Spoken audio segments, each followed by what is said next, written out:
Hi everyone, we've got another busy week in markets coming up and I'm here to preview it with you. The price of gold has broken out to its highest in months, so is there still time to buy it? One reason to think that there might be is that gold is an inflation hedge and US inflation just reached its highest in over 30 years. So stay tuned for my preview of the week ahead, which features more inflation data from Japan, Europe, the UK and Canada, and lots more. GKFX Prime presents the week ahead. As I just mentioned, the big news in the last week was that US inflation soared in October. The US Consumer Price Index rose 6.2% annually. That's its highest since 1990. It's certainly not the first time I've mentioned inflation in these videos, but it's finally starting to get wider attention. Markets reacted to the spike in US inflation with a jump in the US dollar, forcing the euro-dollar forex pair to its lowest in 16 months.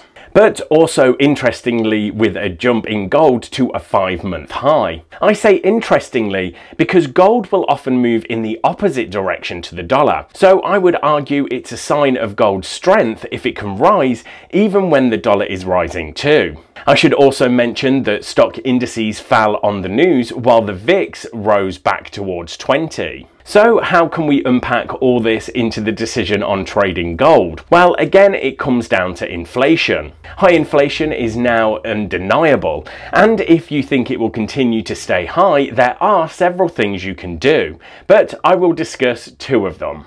One is to buy the US dollar because you think the Federal Reserve will have to raise interest rates to combat the inflation. And two is buy gold as a hedge just in case the Fed can't or won't keep the inflation under control. Of course, when making either of these trades, you have to consider that inflation might not stay high. And indeed, the price of gold and the dollar could move for other reasons too. Before I carry on, please tap your phone or click your mouse on the thumbs up button to like this video.